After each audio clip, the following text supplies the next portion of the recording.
Alright, so today's video is a little bit better lit than yesterday's video. Yesterday, we did a video talking about Optimus Prime, and we talked about how to play him properly. We talked about all this other stuff about him. If you haven't seen that video yet, I highly recommend you watch it. You don't have to watch it before watching this one. That's completely a preference thing. But I figured, because we covered the strongest character in the game, I thought why not cover the weakest character in the game, which in my opinion is Bumblebee. We're going to do a little bit more today than just go over Bumblebee and what he can do and everything like that. With Optimus Prime, there wasn't a whole lot to cover. With Optimus, the thing is, he's so ridiculously powerful that all you could do is really walk towards people and shoot them, and all of Optimus's missions kind of just require you to do that anyway.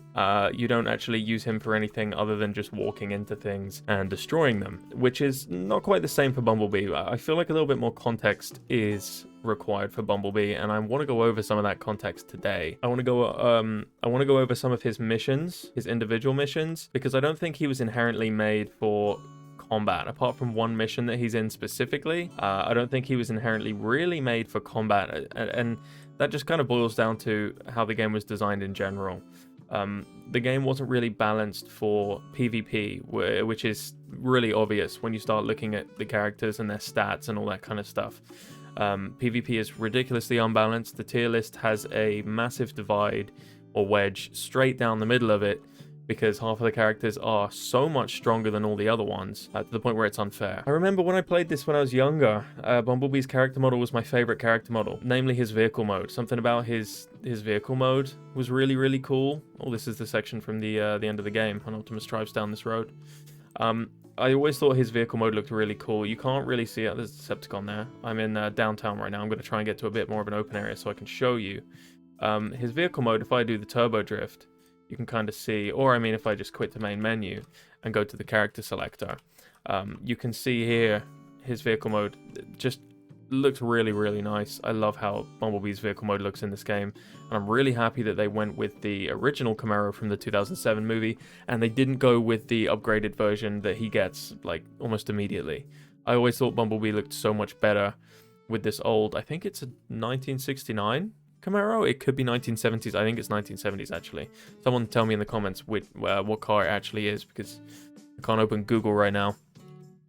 But either way, I think he has the best vehicle model in the game. It's my favorite. It just looks so nice. And it's really, really fun to use. The sounds are all really fun as well. Speaking of his vehicle mode, let's play the first Bumblebee mission that you get in the game. You get Police Brutality. That's the first mission that you get. And you get told by Optimus to go and investigate this residential area. So you drive up to the residential area, which I always assumed was Sam Witwicky's house.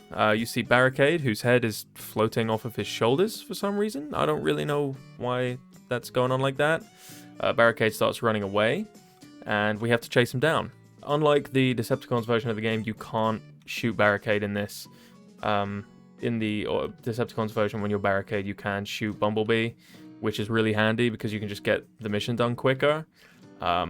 And take his health away. In this, you just have to, well, you don't actually have to follow him.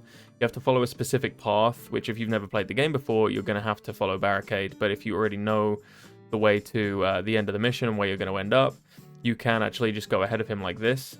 And I used to roleplay this and pretend that it was the scene from the movie and that I was the one being chased. Because that's how it is in the movie. Bumblebee doesn't chase Barricade in the movie. So you want to go this way. I mean, the police cars kind of dictate where you should be going anyway, so it makes it a little bit easier. The problem is if you get too far away from Barricade, he fails you the mission. Like, you get a notification and you fail the mission instantly. Bumblebee's got this one boss fight. This is the only boss fight in the entire game that Bumblebee's got going for him. He doesn't have any others. Not that I can really recall anyway. His other missions include fighting cops and fighting spark drones in the mission The Heist, which we'll go over a little bit later on in the game. Let's just wait for Barricade to catch up. He's being kind of slow. There he is. So I always interpreted this as Bumblebee not really being intended as a like PvP character or a combat heavy character, but I really like him for how weak he is, because he adds an extra layer of challenge to the game. I feel like with Optimus, the Optimus boss fights in this game, including the final one with Megatron, it's not super difficult. If you know what you're doing, you don't even really need to use all those protoforms at the end to get all that extra health, because Optimus is so ridiculously strong. If you just mash him with melees, and maybe I'll go over a final boss video at some point, Or you can watch my speedrun when I got the world record for this game, which is no longer the world record, I don't think. You can go over that and see how to beat the final boss most effectively there. But with Bumblebee, what I really like, obviously once you've beaten the game, you've got all these abilities unlocked. He's a bit stronger because you've got the triple attack. But it's more of a challenge at the beginning of the game, or when you're playing initially, to play the Bumblebee missions, especially the heist and stuff like that, or even this barricade mission, that boss fight looked like a breeze. But in reality, if you're playing it on a fresh save file and you don't have all of the upgrades, I'm only level 13 here, as you can see, but if you get to level 20, you're ridiculously powerful because you've got all the different attacks unlocked. It makes everything a lot harder. The heist is another Bumblebee mission. I'm pretty sure after police brutality, it's Happy Landings. That's the next Bumblebee mission, and this one I remember being especially a pain in the ass when I was a kid. You have to clear the Sector 7 defenses in order for the Autobots to land safely on Earth. And you get these really cool Bumblebee radio audio tracks that play as you're playing as him as well, which is another really cool touch that's exclusive to Bumblebee. This mission especially, you've got a time limit. You're playing as the weakest character in the game, and you have to race around the map, shooting heavily armored cannons and tanks and helicopters. And you're about to see, as I jump over this, there's a whole police blockade waiting for me. I want to go through here. I'm going to want to go through there, maybe around this way. I feel like I've not taken the most convenient route. I've definitely not taken the most convenient route. I screwed that up big time. There's a very convenient ramps sign somewhere, and I completely missed it. So as you can see, I'm already taking way more health than I took as Optimus when I was just fighting against the cops, but those red health drops are a huge bonus. But even now, you can see they are shredding my health. I always thought that the most deadly enemy to any character are the machine gun enemies. So that includes these little Sector 7 trucks and the attack choppers as well. Those attack choppers will rinse your health. These regular police cars, no, they're not that much of a problem. But those black SUVs, they're ridiculously powerful, ridiculously strong, and they will shred your health like nothing else. This mission, obviously, it's not super difficult, but for when you're playing this first time and you don't have everything unlocked, and you don't have the triple attack unlocked, it becomes a whole different ballpark, because you're fighting against all these enemies with rapid fire aimbot weapons. It's just a nightmare. Obviously with these turrets you can dodge those missiles that come at you. So the mission goes on and you have to keep doing that all around the city, and you have to go to all the different landmarks and go and destroy all of the turrets in those respective areas. I've been waffling for ages now about how weak Bumblebee actually is, but I haven't really shown you his durability. So what I'm going to go ahead and do is load up Tranquility. I'm going to load up the... Where do we want to go? We want to go to the junkyard as Bumblebee. And we're going to try what we tried with Optimus. I'm pretty sure with Optimus Prime we got about a 2 minutes 30 record on the survivability minigame called Hold Out, which you can find just down the road from here. I kind of want to blast these Decepticons though. It's too satisfying to not... Oh, completely messed up where I was shooting there. There we go. I do want to remind you though that I'm playing on a sped up version of the game. My frame rate is doubled, so the timer is going to tick up a lot faster. I just kind of prefer it that way because I feel like I can do a lot more. I feel like it's just a bit more fun, but I've been playing the game for so long now, since it came out in 2007, to the point where I wanted to speed it up for that extra challenge, and also to feel like there's less input delay between doing attacks. So even though I'm not actually going to be playing for the amount of time that it says on the top of the screen when we start this minigame here, I want you to know that that's the realistic amount of time that I would have survived if I was playing the game in normal speed. Am I making sense, or am I just waffling? Am I making sense? I hope I'm making sense. Anyway, without any further ado, let's jump straight into Hold Out. Remember, 2 minutes 30, I think it was, with Optimus Prime. We gave it 2 attempts as Optimus Prime, so I'm going to give it 2 attempts with Bumblebee here as well. If we manage to get over 2 minutes 30 seconds, I'm going to be amazed, because Bumblebee's survivability is ridiculously low in comparison to Optimus Prime's. It's not even a competition. I've played this before in multiplayer with Bumblebee versus Optimus Prime, and it wasn't even a contest. There is almost absolutely no way that a Bumblebee can beat an Optimus in multiplayer, no matter how good at the game you are. Wow, we're really only going to get 30 seconds? We've only got... Wow. 32 seconds. That's But yeah, look at that. 2 minutes 16 with Optimus Prime. 33 with Bumblebee. We got 33 with Bumblebee. Bumblebee's survivability is super low. He barely has any health. His weapons don't really do too much damage. And there's not really much you can do. There's really not much that you can do in terms of... I completely messed the start of this up. Just see how many health drops we can get. Try and use his missiles. His main blaster is almost completely useless unless you're just finishing enemies off. It's a good weapon to use if someone's on like maybe 1% health. You see that health bar there for that police chopper? Bumblebee's light weapon will just take the rest of that down, but it's not worth just blasting, you know, an entire missile at them or an entire what do you call it? Like just blasting them with the light weapon off the get-go. I cannot focus. I'm trying so hard to get a good survival time here. This is my final attempt as well. This is the final attempt I'm going to do. Real quick, I do want to mention Bumblebee's melee, though, while I'm doing this. I'm trying to multitask, so I'm trying to talk to you guys and I'm trying to play at the same time. Can I oh, I didn't have my mouse in the right place. Could have let off a couple missiles there. Bumblebee's melee is really, really, really good. Oh, I screwed that up. I screwed that up. That's a user error. That's big user error. 1 minute 19. I reckon I could have got more there. But a minute less than Optimus Prime is not too bad, considering who Bumblebee is and his playstyle and all that kind of fun stuff. We'll exit back to free play now. I want to kind of just go over his weapons and all that kind of stuff. Bumblebee's melee attacks are so much better than his weapons. They come out really quickly. They've got a good range of, not range of, what am I trying to say? If there's multiple people around you, that final kick animation here, that can get multiple enemies. Although I think that's the same for everyone if they're close enough. I think Bumblebee's hitbox is just slightly bigger on that final attack, but I could be wrong on that. It just feels that way. It's the same thing goes for his other melee, which is this one, where he spins his legs in front of him instead of doing like a heel kick like that. Vehicle mode is nothing crazy. It's kind of average speed, nothing amazing. Like I said before, his weapons, his missiles are really good compared to, like, I don't even know. I don't even think his missiles are that good. Optimus would have slaughtered that. He would have shredded straight through that Decepticon right there. He can't turbo through cars quite the same way that Optimus can. If you time it just right, you can occasionally get it. I'm trying to get it on these cars here. Maybe this police car.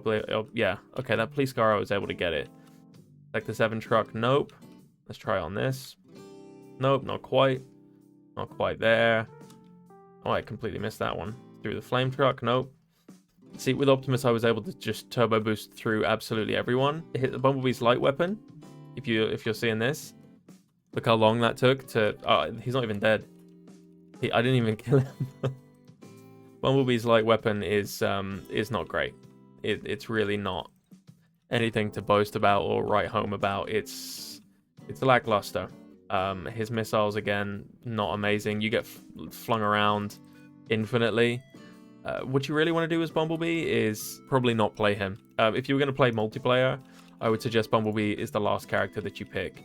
His damage output is ridiculously low, especially if you're doing this. So one thing that happens with all characters, let's just say, oh, I'm shooting this helicopter down, I'm shooting this thing down, and then I want a melee. So let's get the guns up and try not to kill something. Go for this wagon here. Then you do a melee. If you've got your gun up and then you go for a melee attack, you do this weird leg sweep, and the lag on that is ridiculous. Who is shooting me? This armored chopper is shooting me like this. So my gun's up, punch, and then you get the leg sweep. You have to wait until this reticle's gone. I really hate that leg sweep. I think it's awful. I'm not sure if in multiplayer it's got a use. I think in multiplayer it sends characters flying, so maybe in multiplayer that would be useful, but I don't know. In single player for Bumblebee, I think it's detrimental to the characters. Anyway, let's quit the level real quick, and let's go over one more Bumblebee mission that kind of stands out. Let's go for Narrow Escape. Narrow Escape can be a real pain, or a serious pain in the ass, especially if you're trying to speed through it.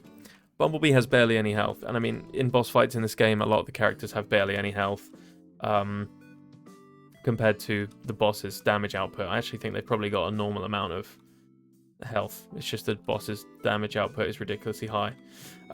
This mission has you play as Bumblebee running away from Blackout, and if you hit any of these red notchback cars, you take damage, just like that. Let's stick to the edge. There we go. And Bumblebee's great for this, because I feel like Bumblebee's got really good handling compared to some other characters. Whoa, I played this way better yesterday. I played this mission yesterday, and this is embarrassing in comparison to that. I might die here. I might die. Not quite, not quite, not quite. I think we win this. Maybe. Maybe. Oh. Maybe we don't win this. Maybe we don't. Maybe we get hit by that car. Just turbo into it. There we go. Nice.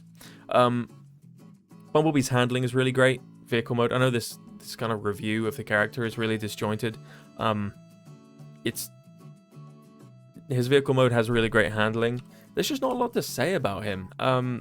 There's nothing crazy about him. His weapons are really, really, really basic. Let's go to the Hoover Dam. I don't ever free roam at the Hoover Dam for some reason. His weapons are just, they're super simple. There's nothing really crazy about him. He's nothing to write home about. He's basically like the default starting character. He doesn't really excel at anything. He's just kind of bad at everything in comparison to all the other characters.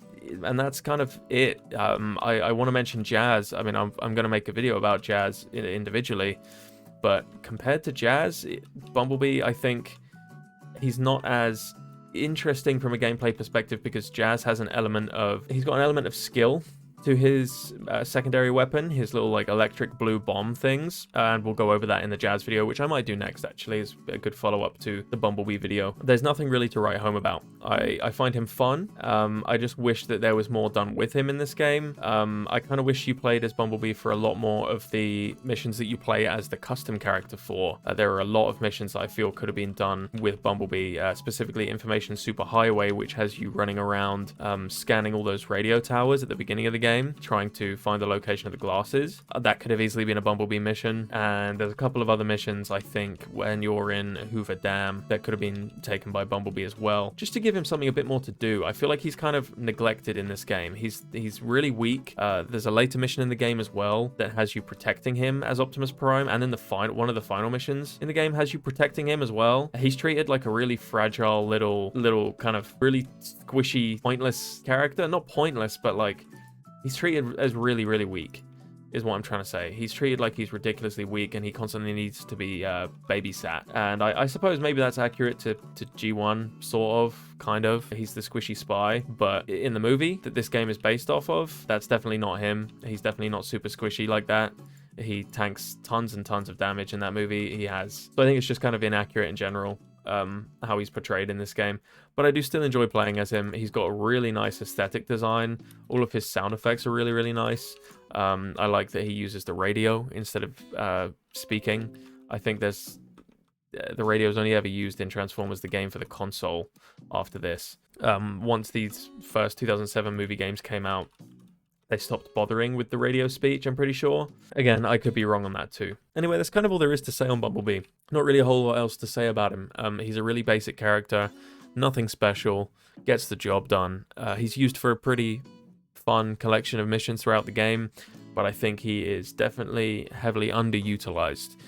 Him being the weakest character opens up a lot of potential for challenge, and I feel like there were a few missed opportunities when applying challenge to the game. But he's not the only underutilized character. The next video I'm going to make is going to be a video about Jazz, and Jazz is ridiculously underutilized in this game, ridiculously underutilized in terms of story missions.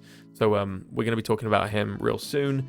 Yeah, I hope that it covers everything. If there's something I've forgotten, I will let you guys know, but I think that is pretty much all of it. So I will catch you guys in the next one. Take care, everybody.